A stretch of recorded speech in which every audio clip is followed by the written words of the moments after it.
এই মাত্র পাওয়া বড় খবর, প্রাথমিক শিক্ষক নিয়োগ দুর্নীতিতে চূড়ান্ত চার্জশিট সিবিআই এর। নাম রয়েছে কাদের? এদিকে 12 জন শিশুর মৃত্যু কাপ সিরাপেই। দেশ জুড়ে নির্দেশিকা জারি করল কেন্দ্র। সবকিছু বিস্তারিতভাবে আলোচনা করা হয়েছে। ভিডিওটিতে একটি লাইক দিয়ে সম্পূর্ণ ভিডিওটি দেখতে থাকুন।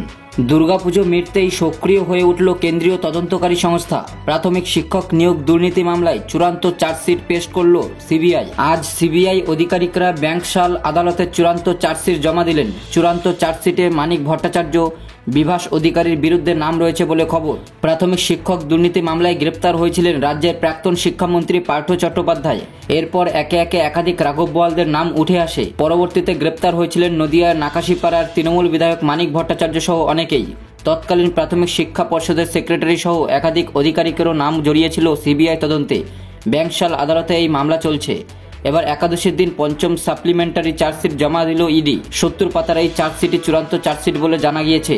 তাতে নাম রয়েছে মানিক ভট্টাচার্য, বিভাস অধিকারীর, প্রাথমিক শিক্ষা পর্ষদের তৎকালীন সেক্রেটারি রত্না চক্রবর্তী, বাগচির বিরুদ্ধেও চার্জশিট দেওয়া হয়েছে বলে খবর।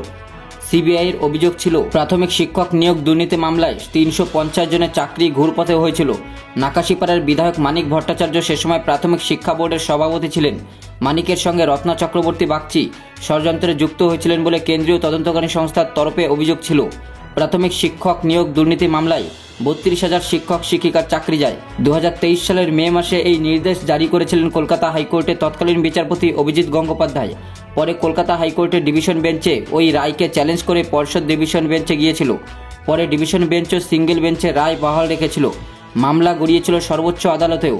প্রাথমিক শিক্ষক নিয়োগ দুর্নীতি মামলা প্রথমে আলিপুর আদালতে চলেছিল, পরে সেই মামলা ব্যাংকশাল আদালতে ওঠে। শিক্ষক নিয়োগ দুর্নীতি মামলায় 2022 সাল থেকে জেলবন্দি পার্থ চট্টোপাধ্যায়। সিবিআই মামলায় জামিন পেয়েছেন তিনি। এর আগে তিনি ইডির মামলাতেও জামিন পেয়েছিলেন।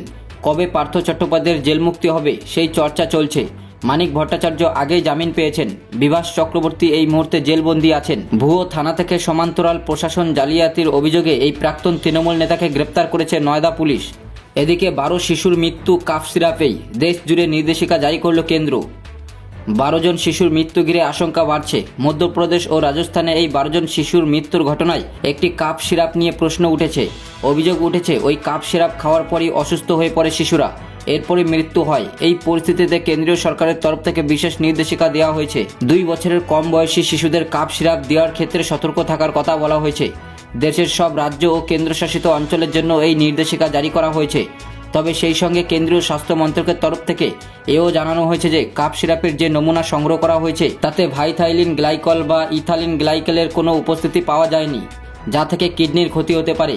যেসব জায়গায় শিশুর মৃত্যু ঘটনা ঘটেছে সেখান থেকেই এই নমুনা সংগ্রহ করা হয়েছে। তবে কেন্দ্র যখন টক্সিন থাকার অভিযোগ নস্যাৎ করেছে, তখন নতুন করে প্রশ্ন উঠেছে শিশুদের মৃত্যুর কারণ নিয়ে। শুধুমাত্র মধ্যপ্রদেশের সিন্ধুওয়াড়ায় নয়, শিশুর মৃত্যু হয়েছে, কিডনি বিকল হয়েছে। আরও 5 জনের চিকিৎসা চলছে নাগপুরে। তবে যে কাপ সিরাপের কারণে এই মৃত্যু বলে সন্দেহ করা হচ্ছে, সেগুলি ইতিমধ্যে বাতিল করে দেওয়ার সিদ্ধান্ত নিয়েছে জেলা প্রশাসন। গত আগস্ট মাস থেকে এই বিষয়টি সামনে আসতে শুরু করে। পারাশিয়া নামে একটি গ্রামের পরপর 5 শিশুর মৃত্যু হয় কাপ সিরাপ খাওয়ার পরই।